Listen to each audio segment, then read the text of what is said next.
बातमी आहे पुण्यातून। अखेर 32 तासानंतर पुण्यातील गणपती विसर्जन मिरवणुका पार पडल्या। गेल्या वर्षीचा 30 तासांचा विक्रम यावर्षी मोडीत निघाला असून यंदा तब्बल 32 तास लागले। त्यामुळे कमी वेळेत मिरवणूक पार पाडण्याचे पुणे पोलिसांचे प्रयत्न पुन्हा निकामी ठरले।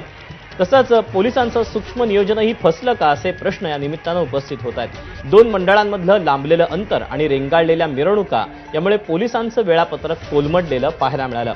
यंदा पोलिसांनी काटेकोर नियोजनासाठी मानाच्या मंडळांना आणि काही प्रमुख मंडळांना वेळापत्रक ठरवून दिलं होतं।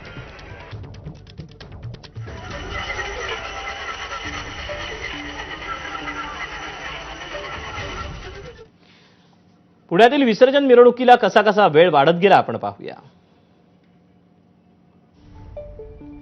2005 साली 33 तास 20 मिनिटं ही विसर्जन मिरवणूक चाललेली होती।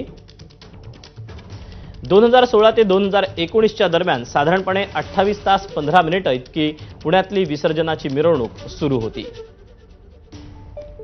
त्यानंतर 2020 ते 21 या 2 वर्षी कोरोनामुळे मिरवणूक होऊ शकली नाही।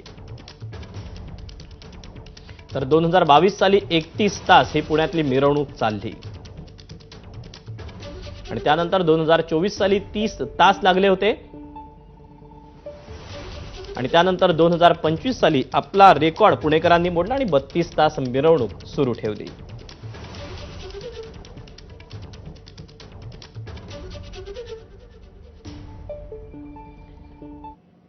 राज्यभरात विसर्जन मिरवणुकीला काही ठिकाणी गालबोट लागलेलंही पाहायला मिळालं। राज्यभरात 15 जणांचा मृत्यू झाला। जाणून घेऊया। पुण्यात चाकण परिसरात विविध घटनांमध्ये 4घांचा बुडून मृत्यू झाला। अमरावती जिल्ह्यात 3 घटनांमध्ये 3घांचा बुडून मृत्यू झाला।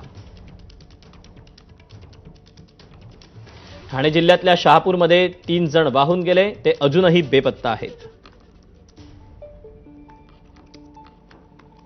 नांदेडच्या गाडेगावमध्ये आसना नदीत 3 जण पडले होते, ज्यातला 1 जण वाचला तर 2घांचा शोध सुरू आहे। मुंबईतील ट्रॉलीला विजेचा धक्का लागला, ज्यामध्ये एकाचा मृत्यू झाला तर 4 जण जखमी झाले। अकोल्यातल्या रस्ता अपघातामध्ये एका गणेश भक्ताचा मृत्यू झाला आणि 3 गंभीर जखमी झाले। जळगावमध्ये गिरणा नदीत एक तरुण वाहून गेल्याची ही घटना घडली। नाशिकमध्ये 2 घटनांमध्ये 3घांचा बुडून मृत्यू झाला।